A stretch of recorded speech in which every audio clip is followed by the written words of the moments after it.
This is brought to you in part by Sushi Market Sprouts on 7th in Santa Cruz and Kaito, coming soon to the Capitola Mall food court. Treat yourself to the finest Japanese cuisine you'll find anywhere with fresh sushi to go and delicious ramen dinners. Sushi Market Sprouts and Kaito. Yum!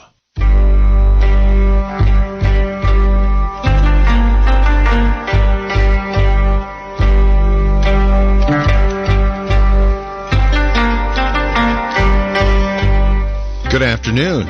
It's Thursday and time for China Über Alles. I'm Bill Graff. Welcome to our program. I'm here with our co-hosts, Nan Su, the senior reporter from the Epoch Times, and Amy Howe, a survivor of the re-education camps from the Chinese Cultural Revolution under Chairman Mao. We have a great program scheduled for you today, as Nan will lay out for you. Yes, so we're going to have a lot of discussions. I'm not sure if you heard of the latest news that the Beijing's leader, CCP leader, they have laid out a plan starting from actually 2015, that's 5 years ago. They're going to track down each and every Falun Gong practitioners who has already left China, living in the Western world, and their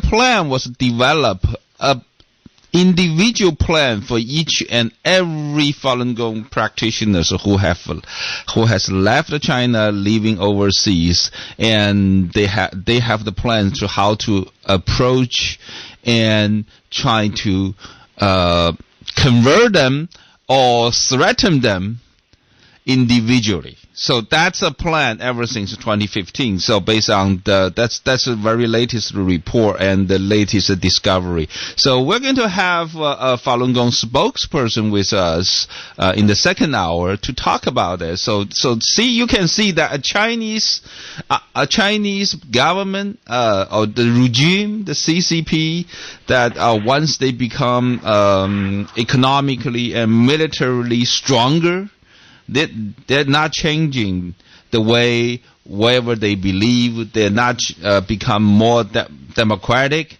They're not pay more respect to the people's freedom, but instead they are extending wherever the human rights violations inside China now to the overseas. So we're going to talk about in the second hour. Of course, before we jump into that, the first hour, we're going to starting from our usual segment, Amy Howe's story. Amy spent more than a decade of time in re-education camp because of Cultural Revolution under Chairman Mao.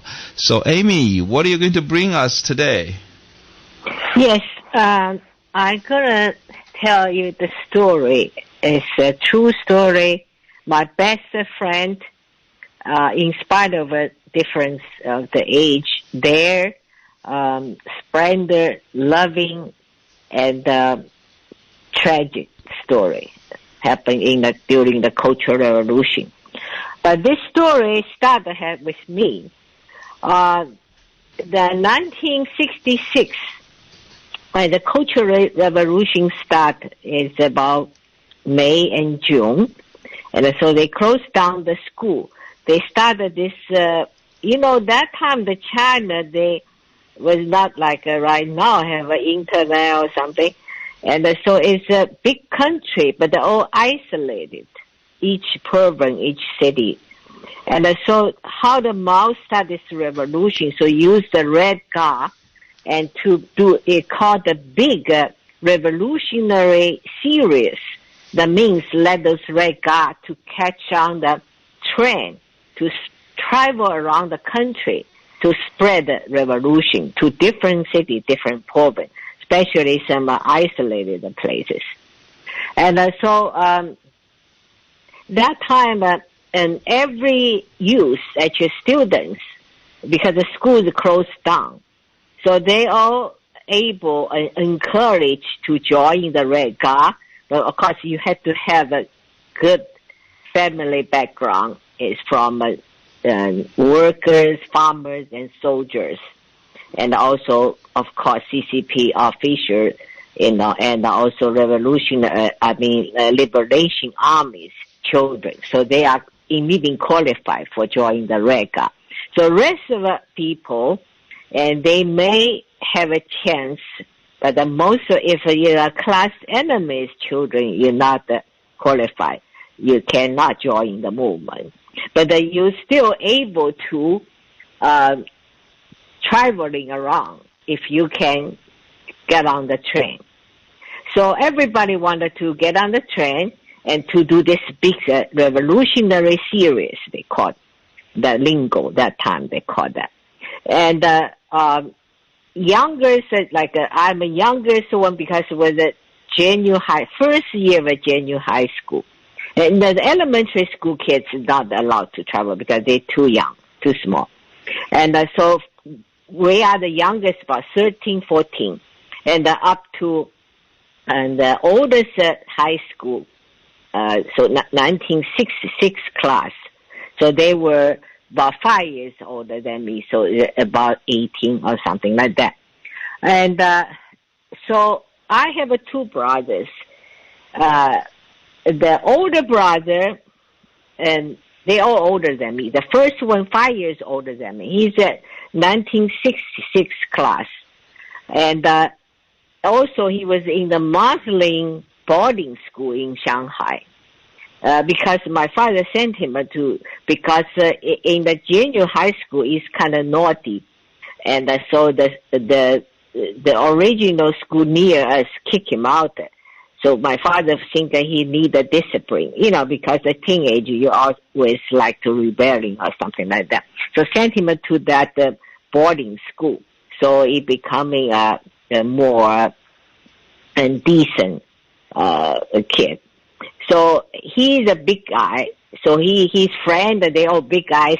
So they are the oldest senior high school graduates. So they get together. Is a bigger, powerful, and a older group. So they can stop the train and get on the train to go to Beijing. So they did. Of course, he not out begged him to take me. He said, no, not the little girl, that's too much trouble. So he didn't want to take me. My second brother is 4 years older than me. He was in the vocational school. They belong to one of a company making semiconductor. And so they forming called some rebelling group, and they also want to go to Beijing. So everybody was all crazy about to go to Beijing because the Mao gonna come out of the Tiananmen Square, and it's gonna just have a speech and to give this bigger boost for the rally. So everybody a dream is to go to Beijing to see Mao in person. And my second brother, the group, they had to lay down on the train tracks to stop the train. But they stopped the wrong train. The train didn't go to north. They go to south, end up in Canton. So they never get to Beijing, right? So I'm left behind because I don't know what to do. But I wanted to go to Beijing. I also wanted to see Mao in person. So that time I have a best friend as all elementary school kids. So they say that they're gonna form in the group. They asked me to join, so I joined them. So we rushed to the train station. That was chaos. All channels called People's Ocean, People's Mountain. There's just unbelievable chaos in the train station. Some people even because the crowd, so they be stepping down and push down and stepping to death or something like that. So, but we got there and we had to get on the train. So we fight, finally, and see a train coming. So we say that you can't get to the door, so we had to come to the window. So we saw the one window was open, so we had to two people down there and carry one up, lift it. When my friend they carried me up, I tried to get into from the window, but the inside already very crowded. I think those kids from northern China, and travel down south. And so they just pushed me out of the window. So, I just, I didn't know. Actually, I broke my arm. The bone was fractured. I didn't know, but just very painful. But I got up. I still want to go. So they said, "Oh, the door is open." So the other older kids down there, they just they try to help him push our inside of the train. So, but the train didn't go too far, and from Shanghai to the city called Hangzhou, just only very short distance, a few hours. So we had to get out because they stopped. So we got out, and my arm was so pain, and I don't know what to do. And so they say that over there we had to stay in they have this reception area, which was I think the University of Hangzhou, and they open for all the students, revolutionary. So we got there, and they have, interesting enough, at that time, they have a clinic inside of the school. So I'm so thankful. So they sent me there. So they checked me. They said I broken bone, and they put a cast, everything. And then the other kids asked me, say, "You still want to go? And you should go home." I said, "No, I want to go because I accepted want to go to Beijing. Right now in the Hangzhou, I still wanted to go to Beijing." I think at that time I was kind of fanatic. The things I wanted to do, and also the entire environment, everybody's go crazy, And so I decided to still going. And but the next day, we stay in the one big, huge room, and the students from everywhere. I think across next to us is a bunch of the bigger group from northern China. They don't like kids from southern China, like Shanghai, especially big city. So they just throw those. They have those people live in the northern China. They all had no water to, wash themselves and wash their clothes. So they all have lice, lots of lice. So they just throw the lice to us. So we scared the hell off, and I couldn't sleep the whole night. And so next day, my friend, our group, most of the girls, they started crying. They said they want to go home. They said that I should go home because I had broken up. And I said, "No, I'm not going." And so they said they decided to go. And I had to find another group to join. And then, so I can get to Beijing. So I said, fine, I just go around the different room and asking any group were going to go Beijing. And I found a group. They say that they're going to copy Mao's long march. They're going to walk to Beijing. I don't know how many miles from Shanghai to Hangzhou to Beijing is a long way. But say they wanted to learn Mao's spirit and started this long march, walking. So I joined them. So they say, okay, you can join us, but they had to walk. Because I look at them, they are about 3 or 4 years older than me. Actually, that group is pretty good people. They are from vocational school. And so they accept me. So I call them bigger brothers, sisters. So they said they were taking care of me. So I told my group, I said, you guys go home. I still go in. And but I joined that group, so we started to have a meeting. And they say that you walking, so need some money, some cash. They say at least 20 yuan. And I say I only have 5 yuan. And they said that's not enough. We're gonna stay here for a couple of days, so you can send a telegraph to your family, ask them to give you 15 yuan. So everybody had to have a 20 yuan in order to do something on the road somewhere, no food or whatever, you had to pay. And so that's necessary. So I'm afraid to tell my parents, because especially I have broken arm. I think my friend, those elementary school friends, will go back to my home and tell my parents, so they will be very worried. They won't ask me back. So the only person I can contact is my second brother. And he was in that semiconductor company. They gave them some money, like 16 yuan a month or something like that. So I think he has some money. Maybe he can help me. So I sent that. There is a post office. You can send a telegraph. So I sent it to my second brother and asking for 15 yuan. And I didn't tell him about my arm. I just say I joined the group that we're going walking to Beijing. And I wanted 15 yuan. And so I can't believe it. And he sent it to me, 20 yuan. And so it seems like he supported me. He said that he was sorry he didn't take me to Beijing. And I begged him for that, but they didn't never been to Beijing. They ended up Canton, opposite direction. So he said he would have sent me 20 yuan and let me support me and to go to Beijing. So I got the money, so we started walking. I think after 2 or 3 days, and we all have a bigger breast underfoot, and this group of girls, students, and they all started crying, and they think they're gonna quit. So they say they had another meeting, and some boys they say still go on, but all the girls say they're gonna go home.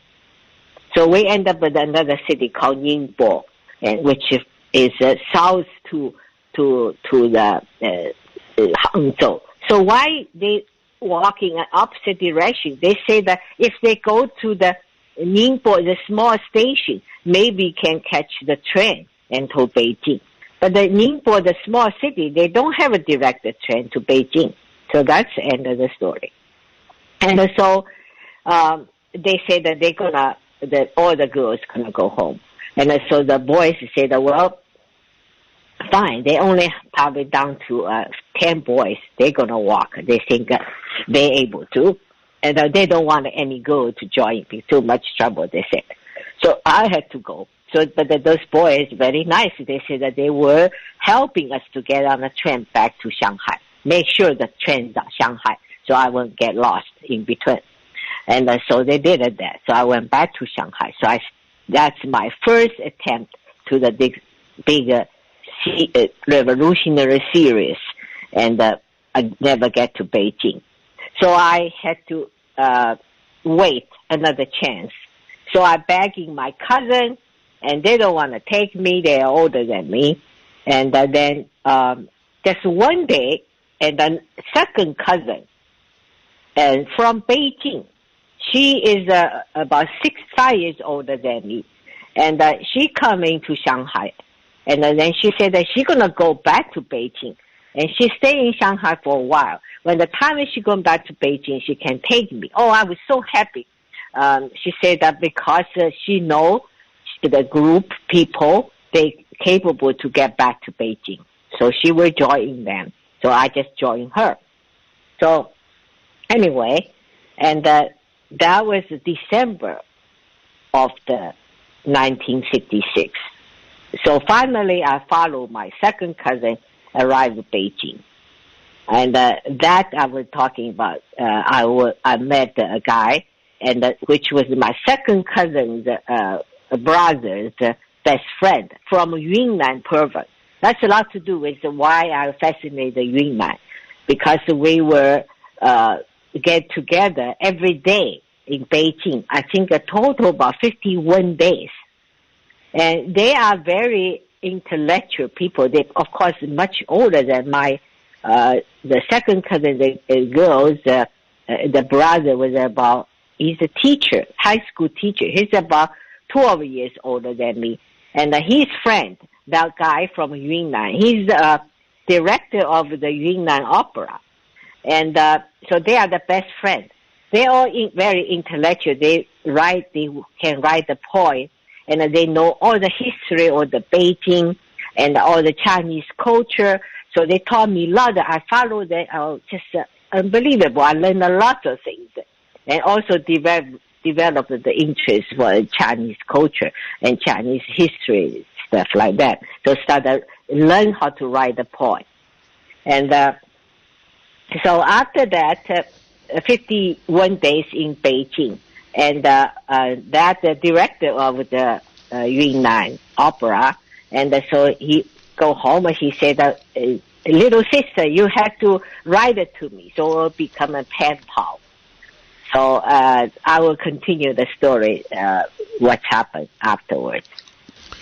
All right, it sounds good. Once again, you've left it in a place where we can look forward to next week's furtherance of the story, and we'll see how you laid it out today and how that will relate to what we're talking about later. Amy, thank you so much for the first half of your story today. We appreciate it. Yes, as a Chinese, if you live in China, okay, if you're not a Chinese, then it's pretty hard to understand at the beginning part of the Cultural Revolution. The young people, they were so crazy about Chairman Mao. Now, you have to remember the timeline from 1949 to the beginning of the Cultural Revolution. 1949 was the time the communists took over control of China. 49 to the beginning of the Cultural Revolution, 1966. That's 17 years. So you have a whole generation of young people, young students that grew up under the control of Communist Party. They are totally brainwashed.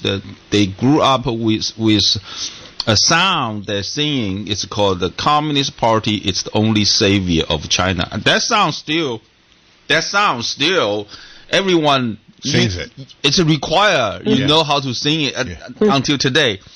And then so Chairman Mao, in these young generations, people's mind, it's like it's the God. Yeah. He's the God. So Chairman Mao, during the beginning of the Cultural Revolution, came out to the Tiananmen Square, met more than 1 million Red Guards, 3 or 4 times during the Cultural Revolution. So that's the kind of environment that Amy was talking about. But however, our special guest, Michael Olsen, have more about the Cultural Revolution. Well, he's going to tell us about something that I've never heard of before. Before the Cultural Revolution. Yeah. Anyway, Michael Olsen, we invite you to take it away. Take it away. Well, here we go. Mm-hmm. In listening to Amy talk about wanting so badly to go to Beijing to hear Chairman Mao, because that was the speech in which Chairman Mao turned the Red Guards loose on China. And what he told those kids to do was to go out and kill the 4 olds. What were the 4 olds?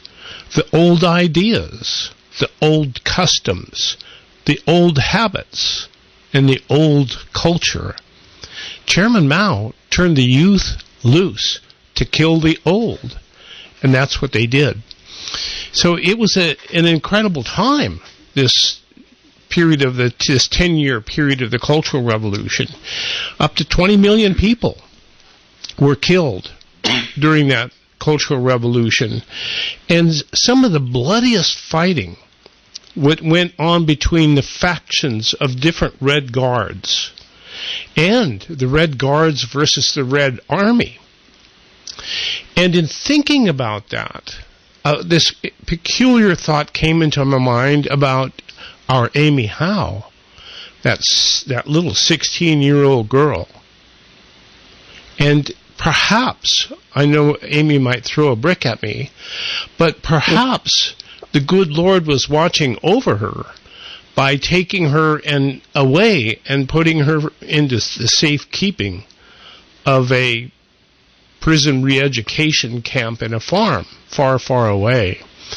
I don't know if Amy sees it that way, but she survived this incredibly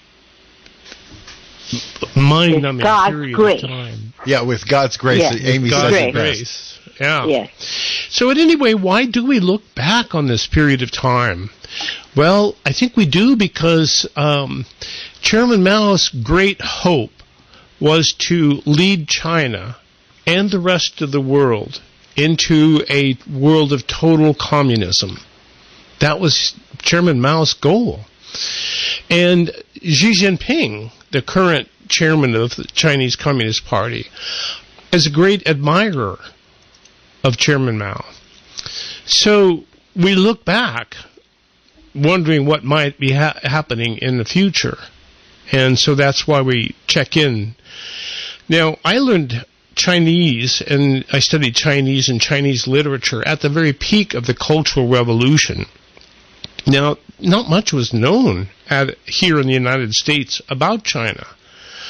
But I was able to see enough to know that something very profound was going on. As a matter of fact, I was studying Chinese when President Nixon announced that he was going to go there. And I got to thinking, hey, pretty timely. I was being pretty timely. But at any rate, what always fascinated me about studying Chinese and Chinese literature and culture was that when I found something that was true in China, that was also true in the West, I got to thinking, well, here are two cultures that grew up entirely separate from each other. So if something was accepted as true in one and true in the other, it must be true. It must be true, right? And I have an example of that. This from Confucius in his Analects. Confucius says, "What I do not wish men to do to me, I also wish not to do to men." That sounds familiar, doesn't it? And this is what Jesus said in the books, as quoted in the book of Luke and Matthew. Do to others what you have done, do to others what you would have them do to you. So there it is, ladies and gentlemen, the golden rule in both Eastern and Western cultures. And there it was. So you got to think that must be true. And that was the rule that essentially held cultures together for 3,000 years. Then along came Mao. And what did Mao see but a world of inequality that needed to be fixed?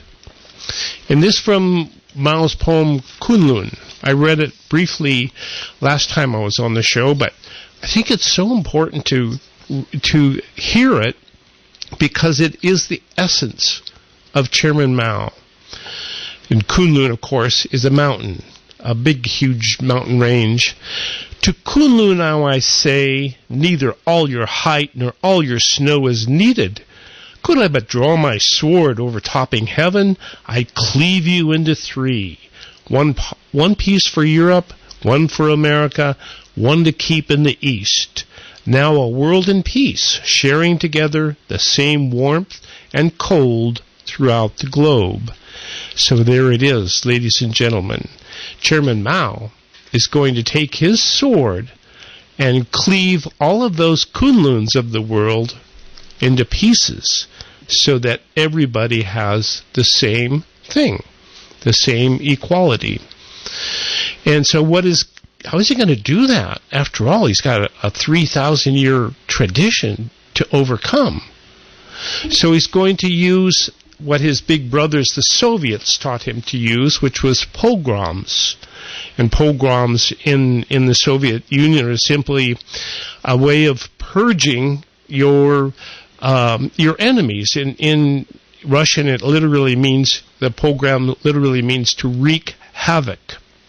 Now, Chairman Mao, between 1949 and 1967, instituted 22 mass mobilization pogroms to recondition how China operated so that there would be equality. Now, the Cultural Revolution that Amy talks about is at the end of those 22 different programs. It's the last program that Mao instituted. So we're going to look back a little ways. We're going to go back to the Great Leap Forward, which was one of the major programs that Mao instituted. And part of that program was a campaign called the Four Pests campaign. And Mao is going to demonstrate in the Great Leap Forward how he could use people power to overcome the backwardness of China and become a first world nation like Russia and America. And he's going to do it with people power. So, The first place he started was with disease and pestilence, and he instituted a 4 pest campaign. So what were the 4 pests, of course? Well, you have rats, and what did rats do? They brought the plague. You have flies, they brought typhoid. You have mosquitoes, they brought malaria. And so those are 3 pests, but they tacked on another one. The sparrow. Yes, those ubiquitous little brown birds you see all over the world. The sparrow. Now, what was wrong with the sparrows? What could sparrows possibly do? They eat the food. That's right. That's right. They ate food. And so Chairman Mao thought, we'll get rid of the sparrows so there will be more food to eat. Right? And so how do you convince a nation of hundreds of millions to kill a little bird? Well, how do you go about doing this? Well, what the Chinese Communist Party did was that they branded the sparrow the enemy of the people. They are capitalist animals that have to be squashed. And so they organized a mass mobilization to kill all these 4 pests. But it was really the sparrows that I think that put on the biggest show. Because how do you get... Billy, you have a farm. Your farm has trees. One day, the county ag commissioner shows up and says, Billy, we're going to get rid of all of your sparrows. Billy says... Yeah, sure. Why? Not only that, how? Because, look, I have a lot of sparrows at my house. Right. And how do you get rid of all those sparrows? But what China had was a lot of people, right? And so you mobilize all the people. So it would be as if the ag commissioner would go down and organize the Lions Club, the Rotary, the grade school classes, all the churches, and everybody would turn out to get rid of the sparrows, to squash the sparrows. So they all show up at Billy's farm. And what are they going to do? They're going to stand underneath those trees that Billy has and pound on drums and gongs and shoot shotguns, and they're going to slaughter the sparrows. They so scared the sparrows that would fly from one tree to the next, but there would be people underneath that tree as well. And they'd be banging on their gongs and beating on their drums, and the sparrows would fly around, and finally they'd just fall. And people would be there to pick them up and kill them. And that's what they did. Now, there was a story about the embassy of Belgium. I think it was in Beijing, but it was on international property. And the ambassador would not allow the people to go in and kill the sparrows. So what people did is that they surrounded the Belgian embassy and banged on drums until all the sparrows fell to the ground, and the Belgian embassy staff had to scoop them up with shovels. But so this went on and on and on for 2 years.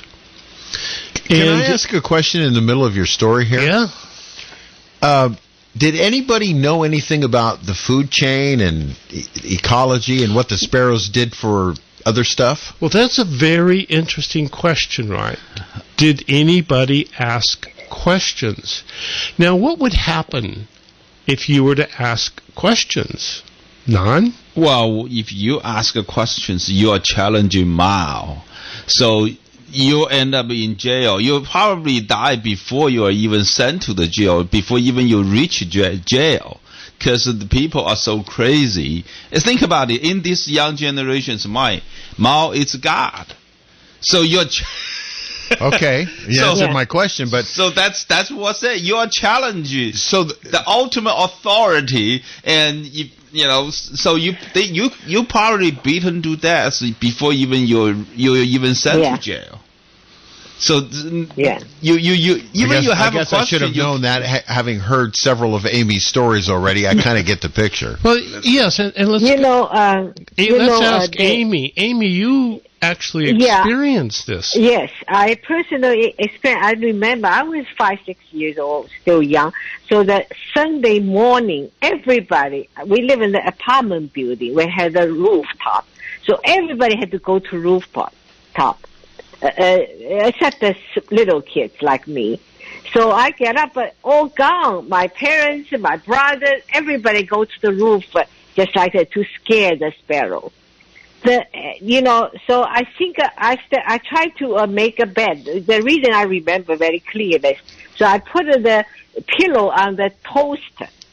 So we have the toaster, the open toaster that time for bread, the old-fashioned one you put on top. So it's hit the switch, so the pillow start to burn. So I'm scared the hell I'm going to cause a big fire. And finally, I moved the pillow to the bathtub, just throw there, and then out of it, just smoke all over the place. That's why I remember that. But later on, I learned from Chinese culture and so many beautiful poems, and they talking about the sparrow and talking about the birds, describer. So it's so they destroy Chinese culture because Chinese culture was talking about those things. Basically, the bird is indication of a different season. China, they have a different lunar calendar. They have a different season when you have to do this, for agriculture. So that's all the indications, but the entirely throw it away and destroy. Yeah. So keep in mind the brainwash. It's really the base. That's the key right there. That's the key. Now, just think about the story that Amy just gave at the beginning of today's program. I'm just relating that. She was what? She was like 16, 17 years old, but she was younger, 14 years old. 14 years old, and she was so determined to walk by foot and go hundreds of miles to go to Beijing to see Chairman Mao. Think about that. Yeah. So that's how heavy, how brainwashed. Yeah. And you have to remember that 17 years. This is probably 14. This is probably 13 or 14 years into the regime, and nothing but brainwashing every day. Every day. So at any rate, so continue about the sparrows. Squash the Sparrows campaign, which is part. 2 years. It lasted 2 years. Wow. But in 2 years, immensely successful. And the CCP released the numbers. During this period, they killed 1.5 billion rats, 220 million pounds of flies, 24 million pounds of mosquitoes, and 1 billion sparrows. Wow. But you probably can challenge the number, but probably not. It's probably close to being accurate. Well, the common is the number. It's you never trust the number, but that's how serious the level of seriously. Let's just say they killed a lot of mosquitoes, a lot of flies, a lot of rats, and a whole bunch of sparrows. So, but what it really says is that they were able to mobilize everybody. Right. Like Amy Howe's parents to go up on the roof and bang on the gongs. Yeah, everybody. Everybody. They were able to mobilize everybody, and they killed all the sparrows. I think in the minds of Chairman Mao, that's how he sees that what he wanted from this movement. It's really the people listening to him, following him. It's the evidence of his power. Yes, but remember the timing, because this was not the Cultural Revolution. This was the Great Leap Forward. Right. This was when he was mobilizing everybody to do his will. Right? And they did his will. And what happened? They killed all the sparrows. Now, someplace along the line, there was a biologist that said, excuse me. Well, that's my question. That was the question I was asking before. Somebody now has discovered that the sparrows had a role in environmental society. Yes, and what was that role? Well, they ate some grain, but a couple of very daring biologists dissected sparrows' stomachs. And what did they find? Bugs. Insects. They ate bugs. And what bugs they ate most of were locusts. Oh, boy.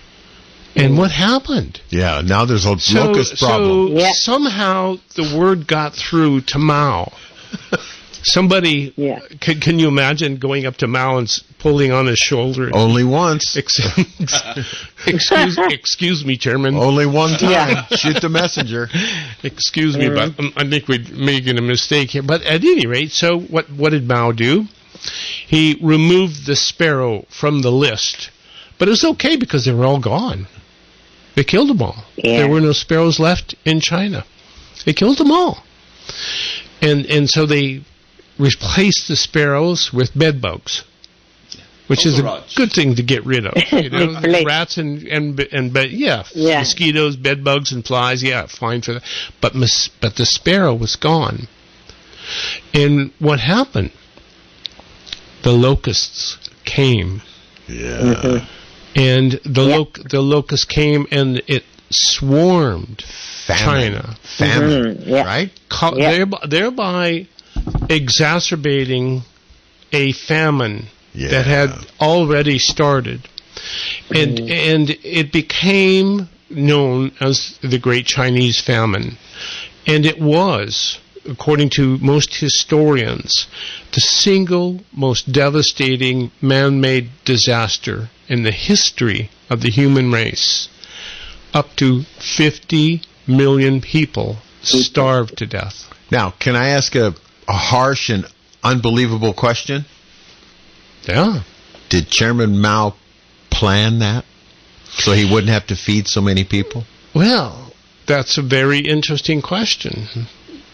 You know, that's the first thing that pops into my head. Nan? Well, I don't think actually he planned it. He actually wanted more population at that time. There was a few scholars actually say, China's growing population may be a problem in the future as a burden of the country, so you guys need to start like a birth control. But Chairman Mao at that time, he said the manpower, the population is the power. We have more manpower than we will overcome. And he was right. Yeah. So he wanted more manpower. And actually, you know what? You know what happened? During the time that the people starved to death, that's like the beginning of the 60s, there was a baby born. You know what? Why is that? Because during the famine. Yeah, during the famine, there was people making babies. You know why? Because at that time, the central government of CCP, they gave quotas by number of people in your family. So each one of member of family will get a certain quota of food. So people figure that out because the adults are hungry. If they make babies, they got a more quota of food. So there was a. I see. So that was. But the horrible thing is some province, some place, they people eat the people. Very much so. That became there are those horrible stories that families during the ferment they exchange the baby to eat. You will eat his family's baby. His family's baby. Family will eat your family's baby because they can't eat their own. Can't eat their own. It's those horrible stories happen during the ferment. Well, and if you think about it, once all of the sparrows were squashed, they could have eaten the sparrows. They had to. You can't think about it, but when they killed all of the sparrows, the harvest went down by 70%. Can you imagine that? They lost 70% of the harvest. Yeah. And so the starvation was rampant. And so what happened in 1959, 1961, the greatest disaster in human history. 50 million people starved to death. 50 million. 1961, Mao Zedong was booted out of office. Yeah, and I can imagine. He was booted out of office, but he wasn't booted out of existence because he hung around, and he hung around, and in 1966, he came back. With the Cultural Revolution. For the Cultural Revolution. Number one in our hearts. There you go. There you go. Wow, what a... Between Amy and you, I'm just uplifted with the first hour of today's program. Wow. I had to add something about... little story about during 1962, we are so hungry. I was only 10 years old, so I was not growing really need food, but my brother is 5 years older than me. So constantly so hungry. You know, they make those artificial meat, they call it. And what is that? I don't know, because it's hard to eat it, you know, the things. And even that, you can't get it. So he always eating my share, my second brother's share, and all, because he's so hungry. He was 15 years old, just grow up, you know. And so my mother, I'm talking about the punishment for people can get other resource from outside of China. So my aunt already escaped from China to Hong Kong. So she sent somebody back, ask him, because you can't write it back. They read everything, your letters, everything. So somebody, a messenger, and verbally tell my mother, say that your sister want to know if you're really hungry, and she can send you some food, right? So my mother said, yes, my kid's so hungry, I will pay everything, you know, whatever she can get it to us. So, but my aunt didn't know what to do with it. So that was Christmas time or something. He think maybe send some chocolate, right, to us. And you know what's happened? I tell you, we get a big punishment. First, it goes through the custom, and they say that it need lots of money. You pay the fee, custom fee, so you can get your chocolate. So my mother had to pawn her wedding ring, and to get that money and go to the custom and to get the chocolate. And they say that no more chocolate. They say because we put it somewhere near the stove, it melted down. You know, definitely they ate it, right? But they still take the fee. They say they had to charge the fee. Yeah, so my mother's wedding ring, right? And then they come back, and my mother didn't want to tell my father because you had to report it to where you work. You know, if you're asking for, they say you are traitors. How can you ask outside China enemies to send you food? So you're being severely punished. So it took away whole months and those ration coupons for the food. Wow, unbelievable. I just tell you, that's one little story about the chocolate. Pawned her wedding ring for chocolate. Yeah. That she ended up not getting. Yeah, they said melted down because they put it near the stove. Nothing. They ate it, of course. Oh, my God. But they took the money. Yeah. On that note, we'll take our commercial break for the first hour of China Uber Alice and be back to wrap up this hour. We have an exciting guest in our next hour, and we invite you to stay tuned. We will be talking with a person who is very familiar with Falun Gong, and we will talk to Levi Browde in just a couple of minutes here on China Uber Alice. Satisfy your hunger with a fresh, prepared, twice daily grab-and-go sushi you'll find waiting for you at Sushi Market Sprouts, 2 blocks from the beach at 300 7th Avenue in Santa Cruz. Fresh, delicious, and oh so good. Hello, I'm Junko, and I look forward to serving you at the Sushi Market Sprouts. Primo Roofing is your full-service roofing company. They not only replace roofs, but maintain and preserve aging roofs with an entire division dedicated to postponing costly roof replacement. Their maintenance division specializes in pressure washing, coating and sealing, mold and mildew removal, gutter cleaning and replacement, preventative maintenance, and repairs. Maintenance is key to long roof life. Are you ready to protect your roof? Call Primo Roofing today, working to extend and preserve the life of your roof. Though the rain might fall, the wind might blow, and the earth might shake, the folks at JM Electric still get up in the morning to go to work for you. I'm Charles Friedman here with Chris Jensen of JM Electric. Chris, I understand JM has been declared an essential business. That's right, Charles. The President wants us to get up in the morning and make certain our customers' homes and businesses have the energy they need and that all their electrical systems are safe and secure. Sounds like quite a job, given all the electricity everyone is using at home these days. Electricity use is up, Charles, and we want everyone to know that though JM Electric is practicing all the safety protocols now in effect, folks can still expect the same dependable, honest, and trustworthy JM Electric service our industrial and home-owning clients have come to expect over the past 7 decades. Folks, to check on the electrical circuits in your walls or to electrify your next project, call on family-owned JM Electric. 831-422-7819 or jmelectric.com. At Batteries Plus, we do more than fix phones and tablets. We help our neighbors power their lives. Visit Batteries Plus in-store, curbside, and online to save $30 on X2 Power boat batteries. For offer details and limitations, visit batteriesplus.com. Since 2020 is behind us, let GS Construction help you unmask the potential exterior beauty of your home with James Hardie Fiber Cement Siding products. James Hardie Fiber Cement Siding is the world leader in durability and long-lasting color and protects your home against fire. During COVID, we're offering contact-free quotes and exterior 3D digital design at no extra cost. Call Gavin Silva and his friendly staff at GS Construction, 831-247-3612, or go online to gsconstructioninc.com.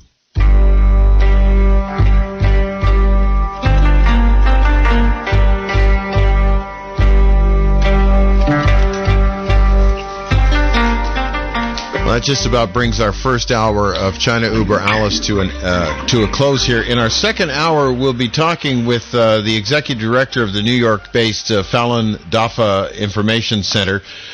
He is Levi. Where's his name? Browde. Levi Browde, and he will. If you think the first hour of our program was scary, wait till you hear about what he knows about Falun Gong. Yeah, and the persecution that we takes all place. know this story about the sparrow after it's made as an enemy of a nation. But the second hour we are going to talk about another group. It's a human group, not animal. It's a human group, the Falun Gong group. After they were made as the enemy of the nation, we're going to learn their story. Even more scary. Right. All right, so we'll check in with Amy in the next hour, and we'll thank Michael Olson for being with us for our first hour and talking about this interesting cultural revolution thing and the pre. Anyway, a lot more to come on China Uber Alice. This is KSCO Santa Cruz.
China Uber Alice is brought to you in part by Sushi Market Sprouts on 7th in Santa Cruz and Kaito, coming soon to the Capitola Mall food court.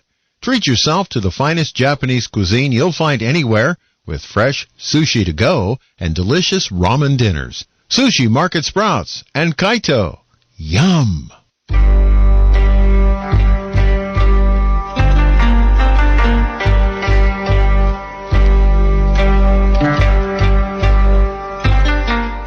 Once again, good afternoon. Welcome to the second hour of China Uber Alice. I'm Bill Graff, along with Nan Su and Amy Howe. And we have our second hour today with a special guest. Levi Browde is the executive director of the New York-based Falun Dafa Information Center, an organization dedicated to the ending of human rights abuses against people who practice Falun Gong in China. He is a career software entrepreneur. Levi's life began dramatically changed in 1999 when his best friend came to the office one morning and announced the Chinese Communist Party had taken away his mother in Beijing to be tortured and brainwashed. This marked the beginning of his volunteer work to defend human rights in China. 2 years later, Levi himself was detained in a Chinese jail after secretly meeting with Western reporters and protesting on Tiananmen Square. For the past 20 years, Mr. Browde has been interviewed and quoted by the New York Times, the Wall Street Journal, the Associated Press, Time Magazine, the BBC, and a host of other nationwide and worldwide news outlets. Mr. Levi Browde, Mr. Browde, this is Nan Su, and also I have two co-hosts. One is Billy Graff, which you just heard from him. Make introduction of your bio, and I have also another co-host, Amy Howe. She's also with us, and so Levi, welcome to our program. Thank you. Thank you very much for having me. So we just read the news that the Chinese Communist regime has had plans ever since 2015. It's been going on for 5 years. A plan to track down each and every Falun Gong practitioners who has already left China. How do you comment on that kind of news? It's incredible. It's just unthinkable to a lot of people that's living in the Western world. Yeah, unfortunately, this has been going on since the very beginning. Just to give you a little background, when the Chinese Communist Party first decided to completely change their position and persecute Falun Gong in China in 1999, right away, people who were volunteer organizers, like in New York City and other parts around the world, their apartments were broken into. People were threatened. We've had people assaulted, like in their own homes in suburban America. And in 2005, a prominent Chinese diplomat defected in Australia, and he disclosed kind of the reason we were experiencing this, and that is each and every diplomatic mission all around the world had, and probably continues to have, a dedicated department inside that mission whose sole job is to monitor, marginalize, and track information on Falun Gong people around the world. That's just amazing. Wow. Levi, would you there's a lot of our audience actually still curious about what Falun Gong is. Would you explain a little bit about what Falun Gong is? Who are these Falun Gong practitioners? What kind of things they do? Sure. Falun Gong is a Buddhist-based spiritual practice that's really centered around the core tenets of honesty, compassion, and tolerance. While it was first introduced to the public in 1992 in China, and within just 7 years, 100 million people, this is according to Chinese government, 100 million people had taken up the practice. Now, even in a country like China, that's a lot of people. That's 1 in every 13 people. Initially, it really took off because of the health benefits.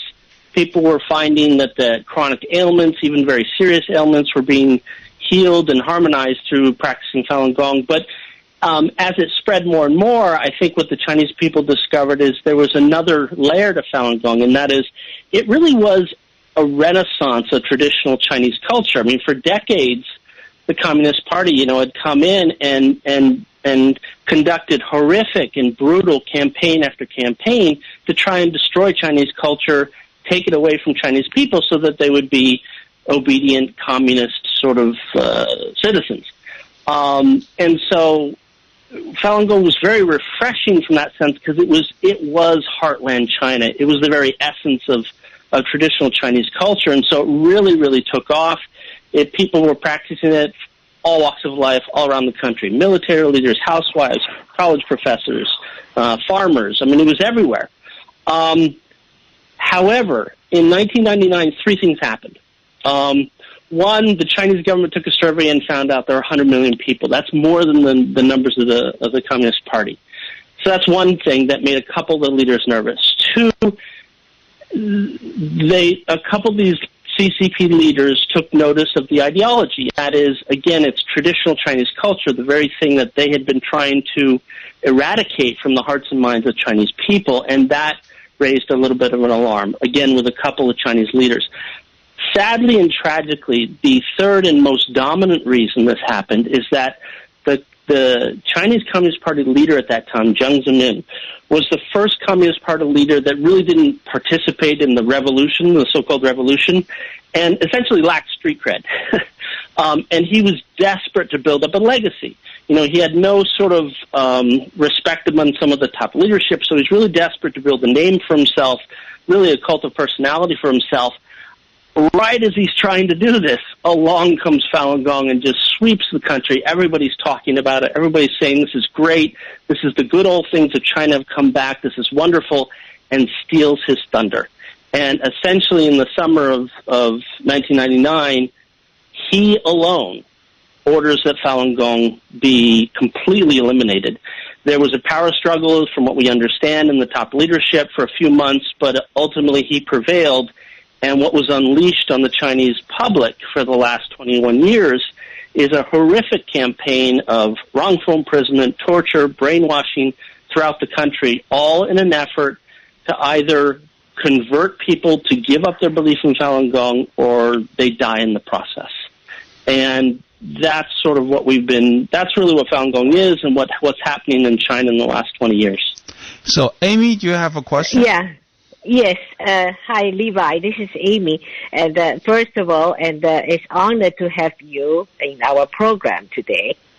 I left China in 1982, so you just indicated that Falun Gong was started like in 1992, something like that. So I'm not really familiar how they start, but I have a lot of friends and relatives. They still live in China. And so they give me, I don't know, it's a part of CCP's brainwash or propaganda.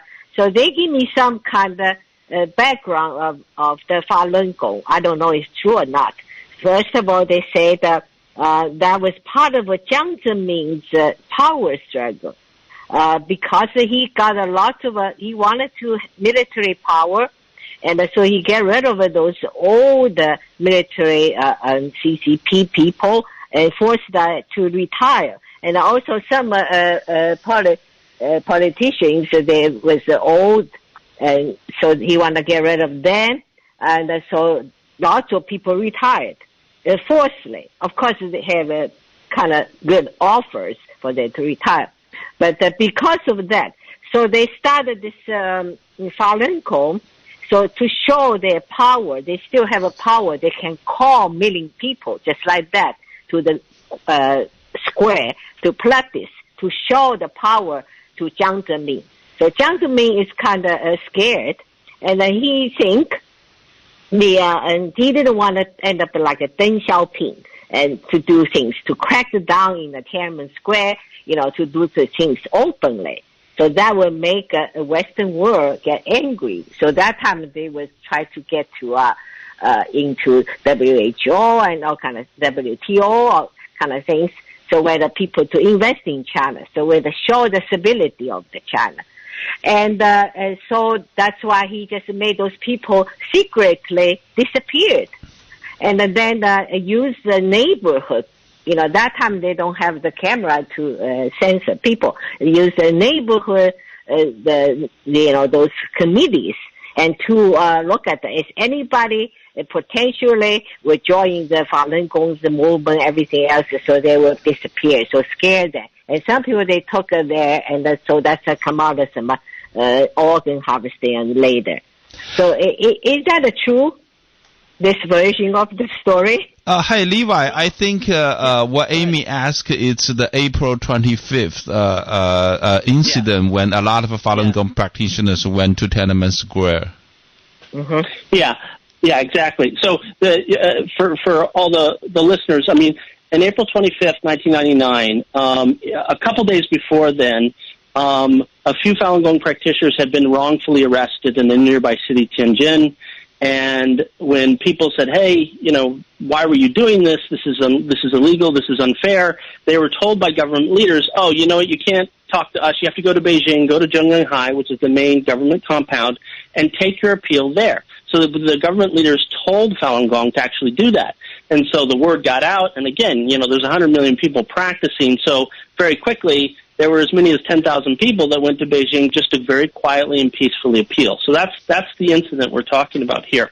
Now, as to who the sort of power players were behind the scenes and who's orchestrating what, it's always a little bit of a dicey game trying to decipher what exactly is happening behind closed doors of the Chinese Communist Party. However, I think the general narrative of what you were talking about does prove out. And I think we should look at, there's a couple things we look at. Well, what do we know for sure? One, we know for sure that Falun Gong was told to go to Beijing. So we know that. And was that a plan by Jiang Zemin's enemies to try and get him nervous and worked up? Possibly. But coming back to what we know for sure, we know that they were told to go there. We know that it was very peaceful, and even essentially the number 2 man in the country, you could think of it as their vice president, Zhu Rongji, came out, had a very cordial conversation with Falun Gong and said, "Okay, I hear your grievances, no problem, we'll take care of it." Everybody went home. So we know that incident happened. And we know for a fact now, based on some early reporting that CNN and the Washington Post did, was that among the leadership, everybody was like, this Falun Gong thing is great. It's great for the health of our citizens. It's great for the Chinese, sort of pride. This is great. It was Jiang Zemin alone who made the decision, crack down on Falun Gong. I personally think there was some sort of power struggle among there, and they were using Falun Gong very much in the way you described, as a pawn to go after each other and to sort of set up Jiang Zemin and make him nervous. We couldn't say for sure, but I think that's a likely narrative. But what we do know for sure, ultimately, it was Jiang Zemin's decision, and he had to override every member of the Politburo and a lot of other leaders, essentially, to drive this persecution forward, and it became his single most important task to build up credibility and build a power base, not credibility, build a power base for himself. If that makes sense. It does make sense. Let me ask you more of a technical reporter kind of a question. I'm fascinated by the fact that I have not heard much about Falun Gong until recently. And probably it's my ignorance. You've been talking to everybody from the Associated Press to the New York Times to Time Magazine, the BBC. You've been around trying to educate people about this for years.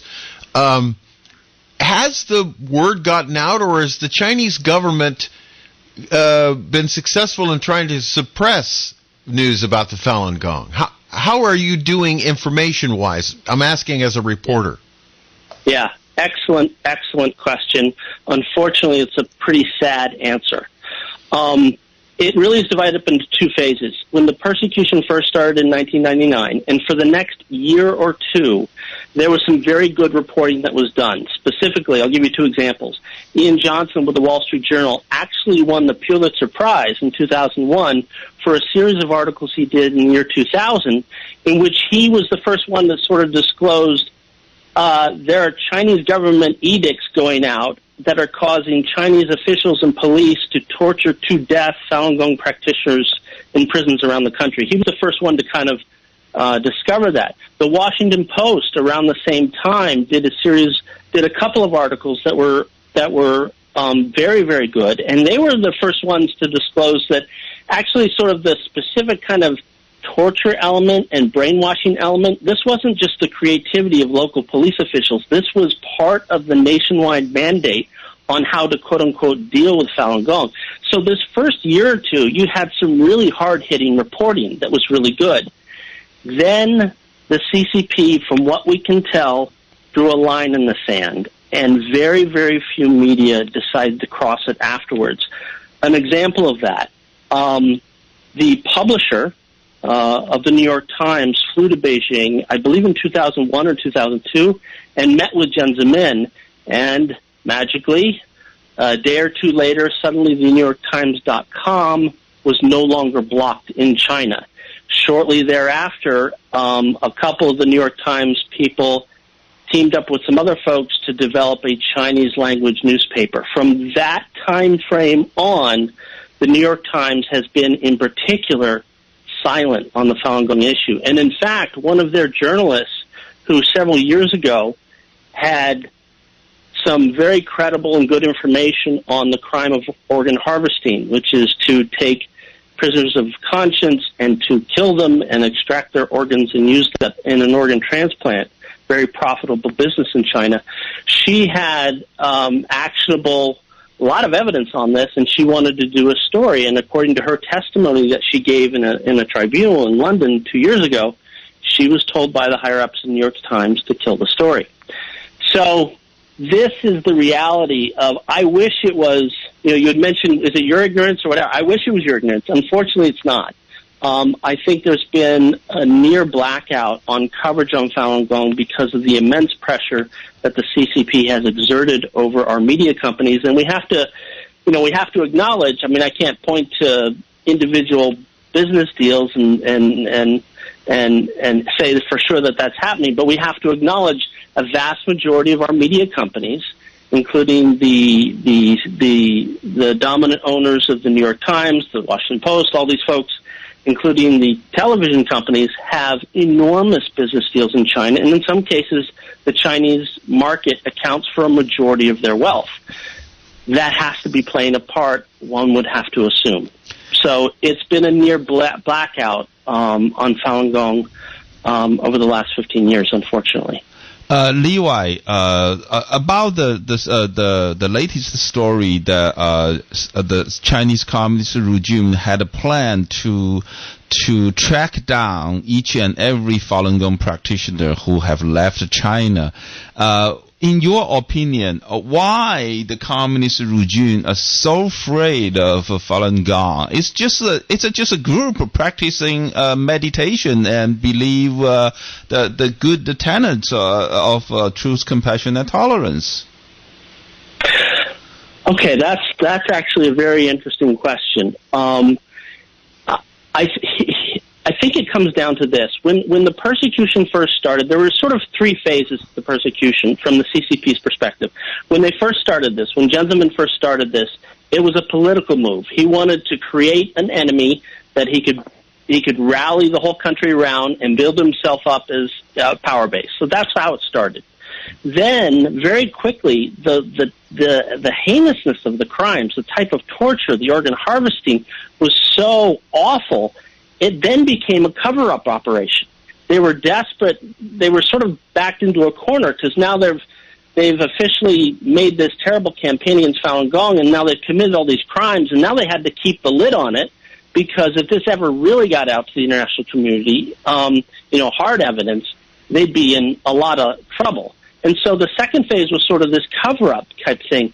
But then I think there's a third element to this, and that is if you look at the nature of Falun Gong's response, Falun Gong as a victim group, let's say, is unique because unlike, let's say, the Uyghurs, there's the terrible things being done to the Uyghurs in Western China, but unlike the Uyghurs, which are an ethnic minority located in a specific location, you could say the same for Tibet, you could say the same for Hong Kong, Falun Gong is Chinese.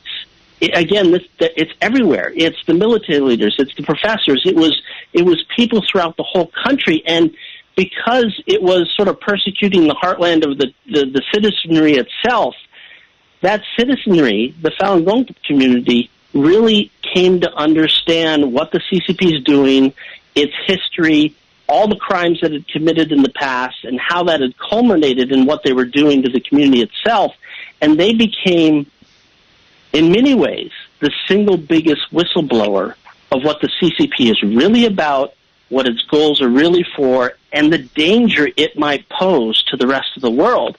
And so that's sort of the third phase, is the CCP now looks at Falun Gong as the one who is most apt or most likely to call out the CCP for all their crimes. And then it becomes even more of a desperate attempt.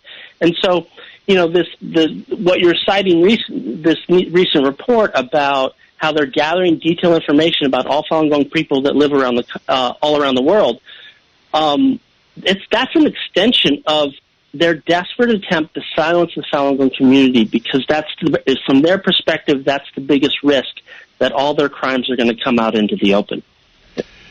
Amy? Yes, Levi. One more question. This Falun Gong, so how do they can track people? I understand that, when I go to Chinese consulate to apply for visa, and they force me to have not just use my English name, which was a legal name, same as my passport. They want me to write down my Chinese name. Every time. You have to write down your Chinese name. I don't remember is ask any Falun Gong question. I don't remember have that or not. But basically that's probably they can trace you down, and people from China. I don't think they can trace people, Falun Gong president, they are born in here. Is that right?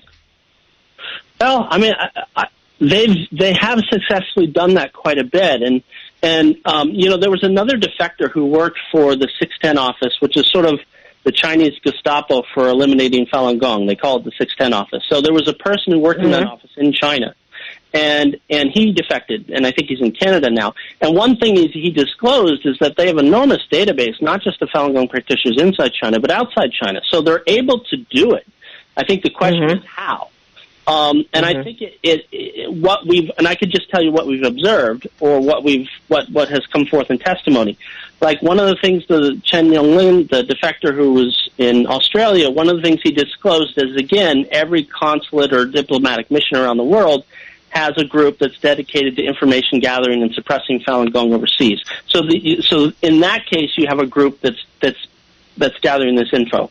This latest article that you guys had pointed out last week is they use the family. So they pressure family inside China to give you all kinds of details about Falun Gong overseas, including stuff like where they work, where they live, everything about what they're doing here in the United States.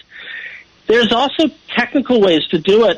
We've had servers hacked. We've had cases where, I'll tell you this story. So we had a couple of people who were doing some volunteer work for Falun Gong in Washington, D.C. They're walking through a public park.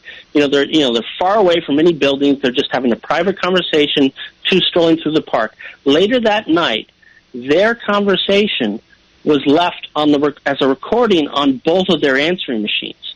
So someone had hacked into one or both of their cell phones, listened to the whole conversation, and played it back on their home phone. So what does that tell you? That tells you at the very least they knew both those people were Falun Gong practitioners, they knew their cell phone numbers, their home phone numbers, and they knew how to hack into their phones. And so there's been things like this again and again and again and again. So there's a lot of technology ways to spy on and information gather on Falun Gong around the world. Levi, let me ask you this really tough question, and if you don't want to, I'll tell you up front, if you don't want to answer it, that's fine. Have you had any repercussions from your reporting and your efforts to try to expose all this information? You mean to my person? Yes. You don't have to answer if you don't want to. There's been a couple things.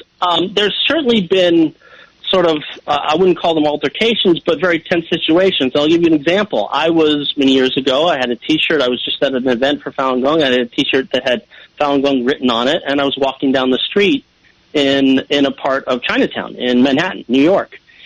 And I tell you, the reaction and sort of some of the hate that would come from some of the people who are very close to the CCP was visceral. I mean, it was sort of, I got a sense, I mean, obviously I have no way of knowing for sure, but I got a sense that this is what it might have been like if you were Jewish in Nazi Germany and you had a star on your arm and you had to walk down the street and people would see you. So I had a T-shirt that said Falun Gong on it, and they would see me as a Westerner, they'd start interacting with me, then they'd look at my shirt, and the Falun Gong was also written in Chinese, so I know they could read it, and the look on their face, the distortion, you could just, I mean, I felt so bad for them, because you could tell, years of propaganda that had been pumped into their head had sort of culminated in this moment where they see a perfect Western stranger, and their face goes from greeting for me to come into their store to repulsion and anger and sort of this twisted cocktail of all kind of negative emotions. So I've seen that quite a bit. I also happen to be involved with a website and various technical things, and certainly on that front, we've had all kinds of denial service attacks. We've got all kinds of different attacks on our sites and our email accounts and other technology areas. So that's something we've seen. One other thing I'll answer, and this was not me, but it was a personal friend. So I have a friend who was leading a technology effort on a Falun Gong project, and he lives in this very nice neighborhood in the suburb of Atlanta. And he was accosted by two Asian men. They broke into his house. They wrapped him in a blanket. They beat him up. They took nothing but 2 laptops, and they left him bleeding on his front lawn in the suburb of Atlanta. So this stuff is real, and it's happening here in the U.S.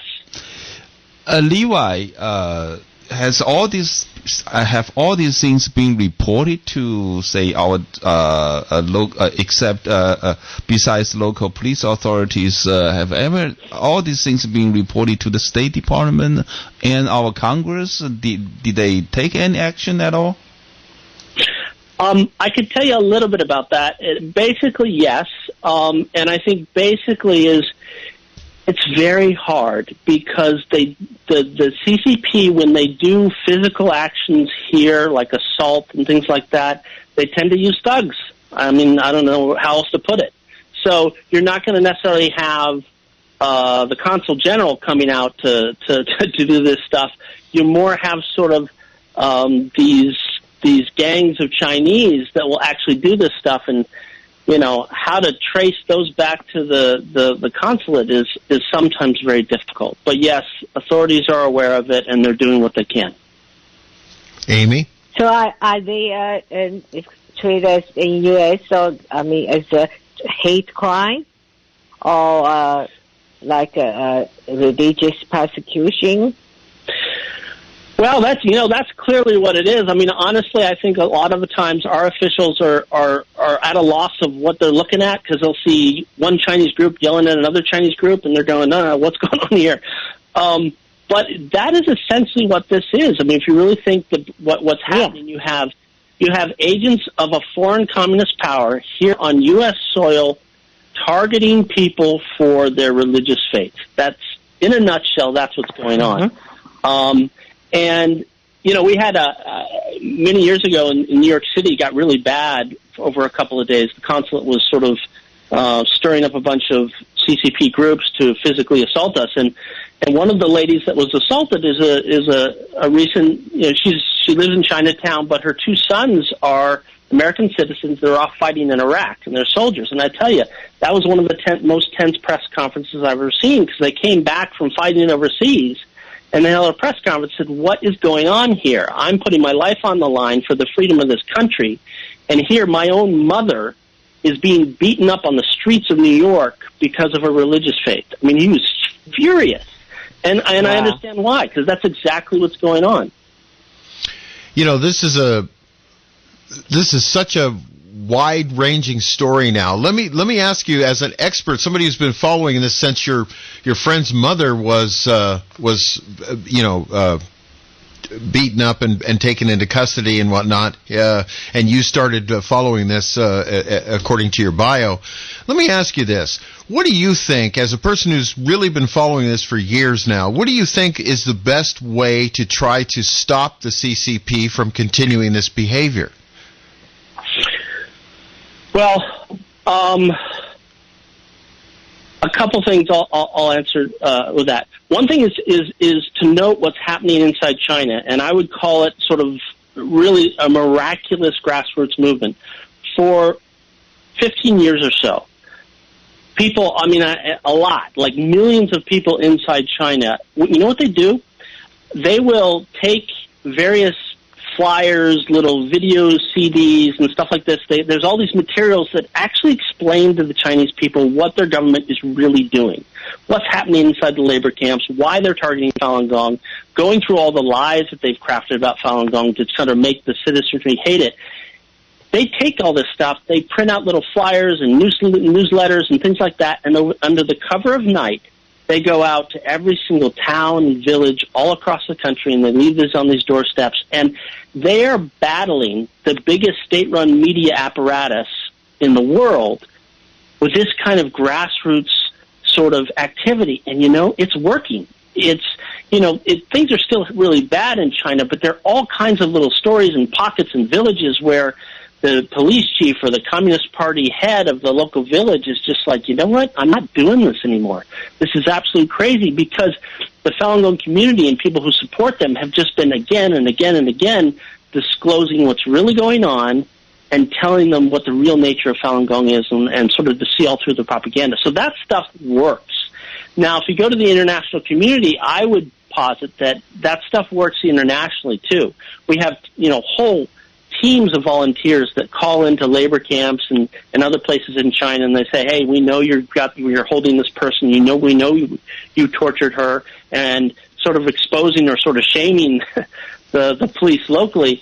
That kind of pressure, but that kind of pressure also works at a higher level, where governments around the world, and NGOs, if they publicly disclose what the CCP is doing, that's the thing they fear most, because the CCP retains its power simply by this illusion that they're the only ones who can lift China up and make it a respectable country on the international stage. But Levi, you mentioned that there was the suppression of media outlets through the big media companies going to China, and the next thing you know, they've fallen silent. How do you fight that?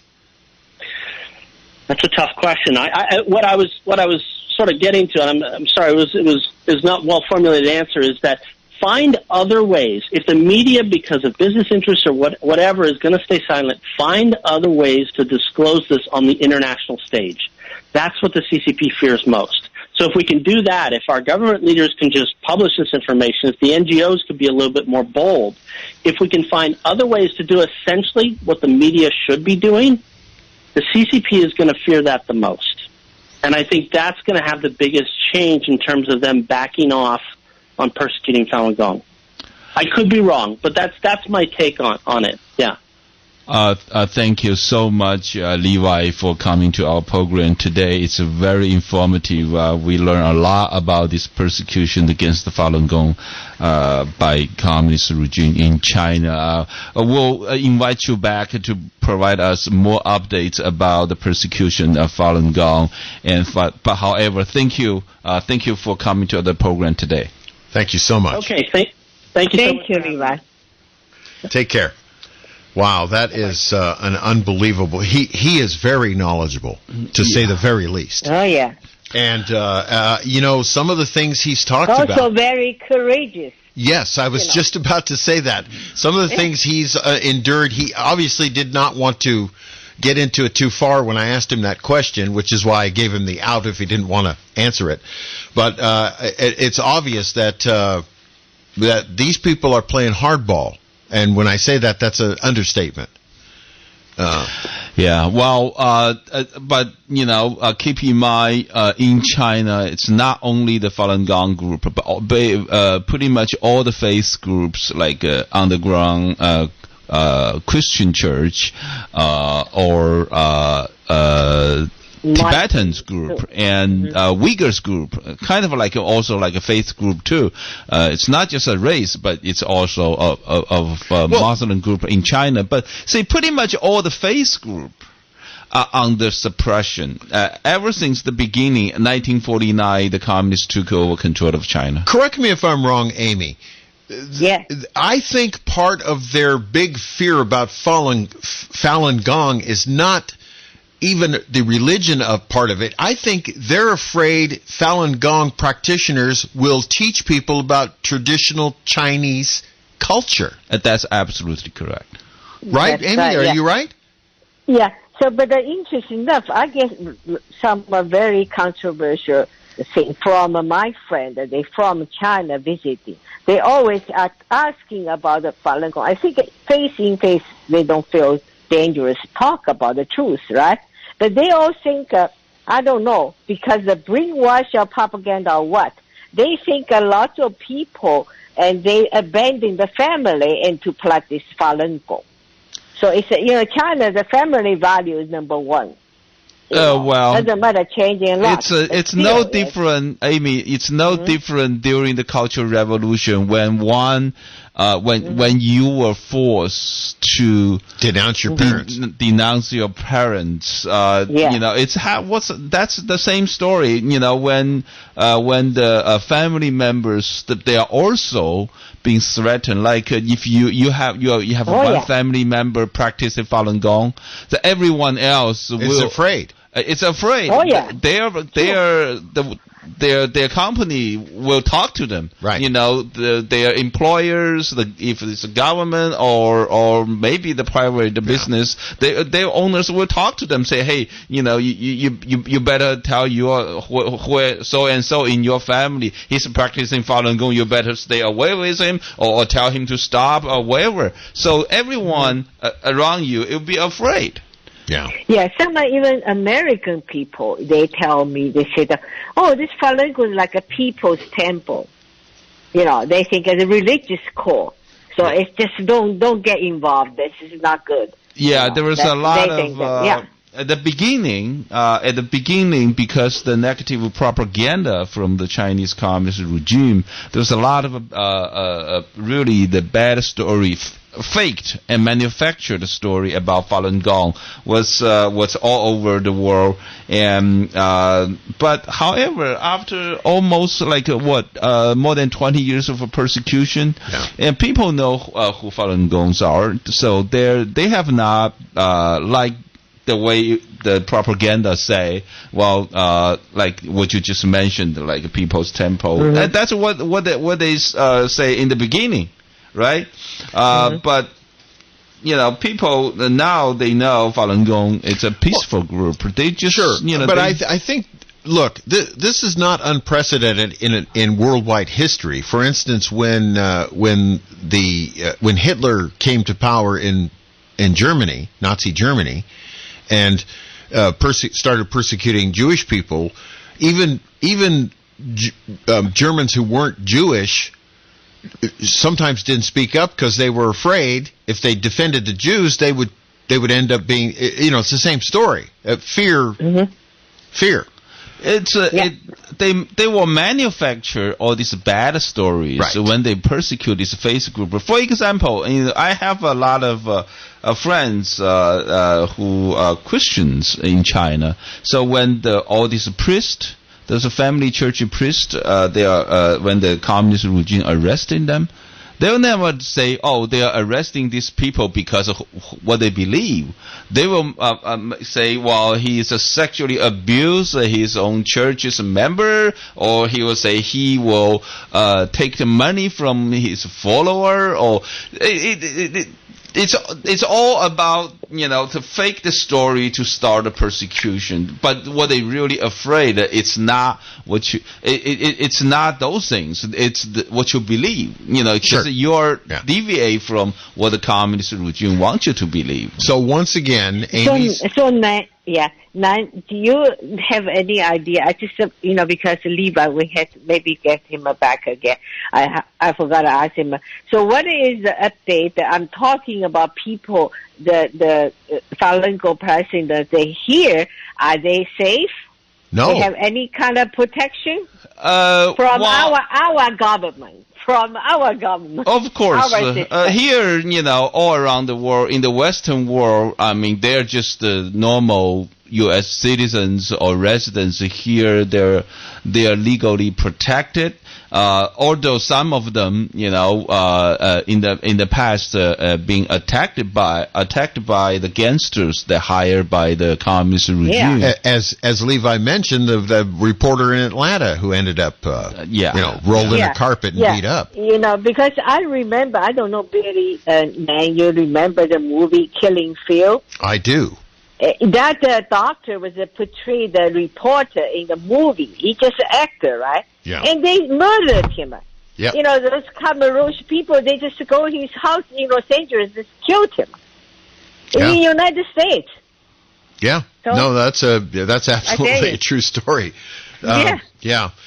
Listen, we do have a caller. Nick in Royal Oaks wants to ask a question. Hello, Nick.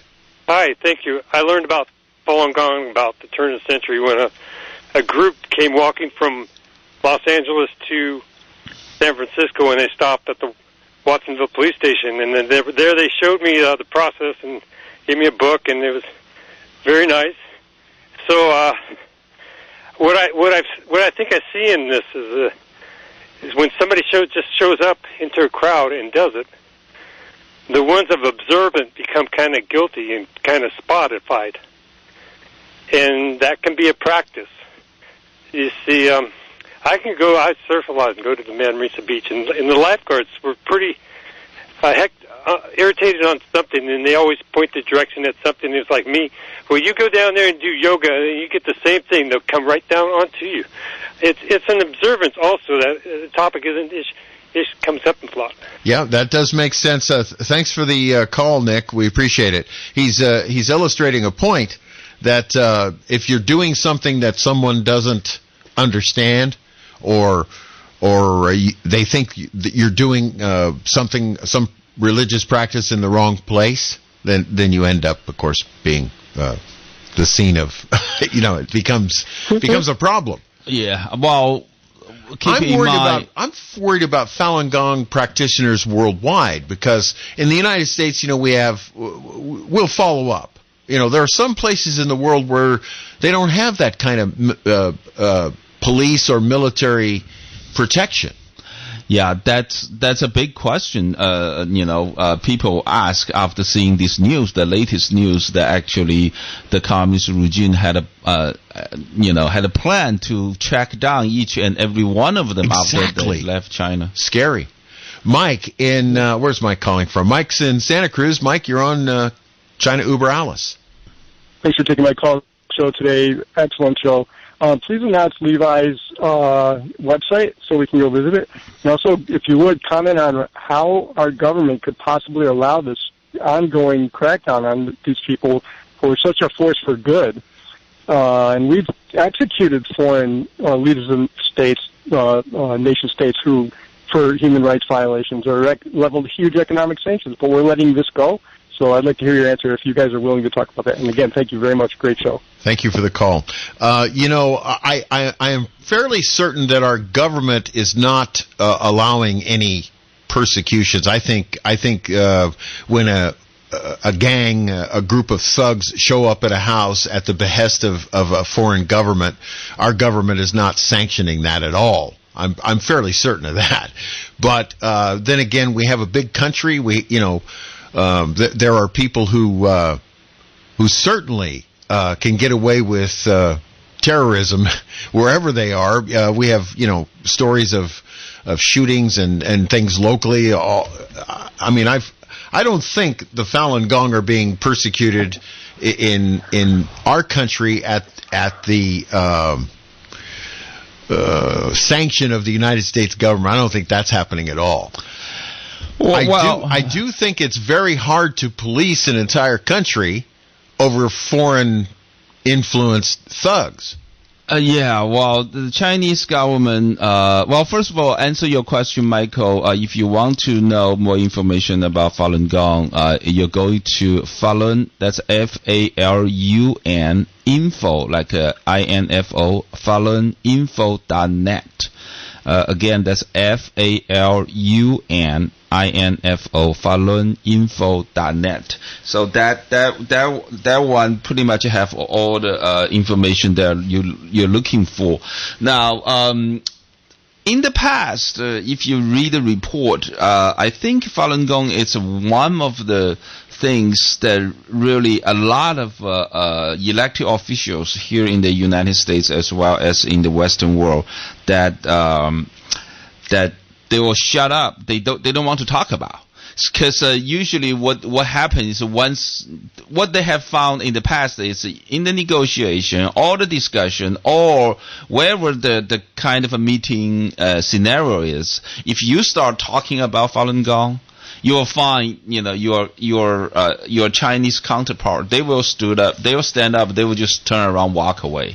If you want to end any conversation with any kind of Chinese official group, so all you need to do is just even non-government officials.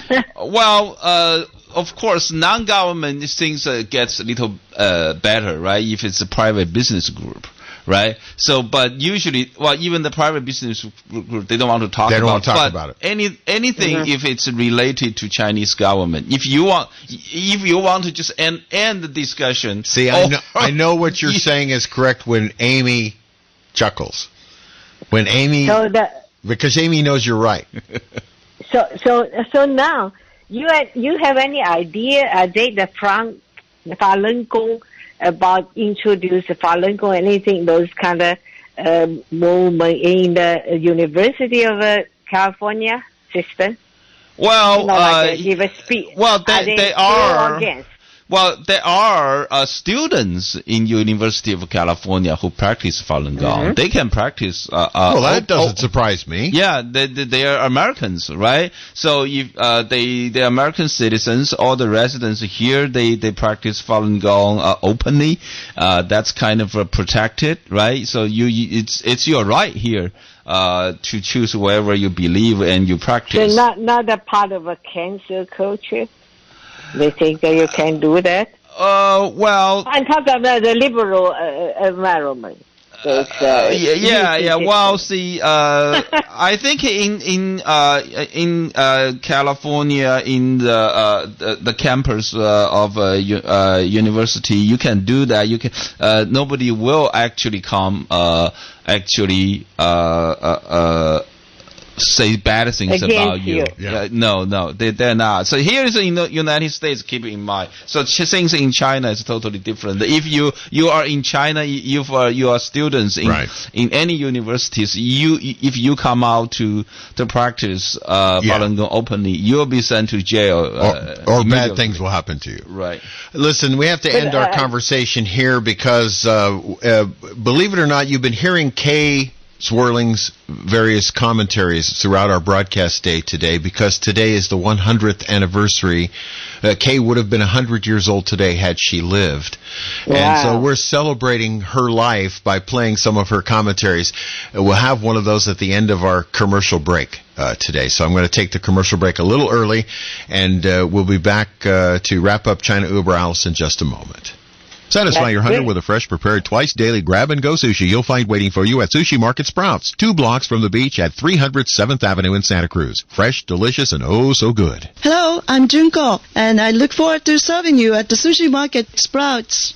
When there's work to do, ground to break, earth to move, and a reputation to uphold, you need the durable Kubota RTVX. Built with half-ton capabilities, industry-exclusive heavy-duty features, and a cargo bed that easily transitions into a second row of seating. The RTVX is North America's #1 selling diesel utility vehicle. Visit your local Kubota dealer and test drive one today. Go to KubotaUSA.com for full disclaimer. C&N Tractors in Watsonville and Paso Robles makes it so easy to get a Kubota. Give us your tough jobs. Since 2020 is behind us, let GS Construction help you unmask the potential exterior beauty of your home with James Hardie Fiber Cement Siding products. James Hardie Fiber Cement Siding is the world leader in durability and long-lasting color and protects your home against fire. During COVID, we're offering contact-free quotes and exterior 3D digital design at no extra cost. Call Gavin Silva and his friendly staff at GS Construction, 831-247-3612, or go online to gsconstructioninc.com. The following is a KSCO editorial. Here's KSCO co-owner, Kay Zwerling. This one made the rounds a while back, but it's still worth a few belly laughs. Let's call it, Have a Nice Day. The other day I went to the local religious bookstore where I saw a Honk If You Love Jesus bumper sticker. I bought it and put it on the back bumper of my car, and I'm really glad I did. What an uplifting experience followed. I was stopped at the light at a busy intersection, just lost in thought of the Lord, and didn't notice that the light had changed. The bumper sticker really worked. I found lots of people who loved Jesus. Why, the guy behind me started to honk like crazy. He must really love the Lord, because pretty soon he leaned out his window and yelled, "Jesus Christ!" as loud as he could. It was like a football game with him shouting, "Go, Jesus Christ, go!" Everyone else started honking too, so I leaned out my window and waved and smiled to all of those loving people. There must have been a guy from Florida back there, because I could hear him yelling something about a sunny beach, and saw him waving in a funny way with only his middle finger stuck up in the air. I asked my kids what that meant. They kind of squirmed, looked at each other, giggled, and told me it was the Hawaiian good luck sign. So I leaned out the window and gave him the good luck sign back. A couple of the people were so caught up in the joy of the moment that they got out of their cars and were walking toward me. I bet they wanted to pray. But just then I noticed that the light had changed, and I stepped on the gas. And a good thing I did, because I was the only driver to get across the intersection. I looked back at them standing there. I leaned way out of the window, gave them a big smile, and held up the Hawaiian good luck sign as I drove away. Praise the Lord for such wonderful folks. Honk if you love Jesus, and you all have a nice day. For KSCO and KOMY, this is Kay Zwerling.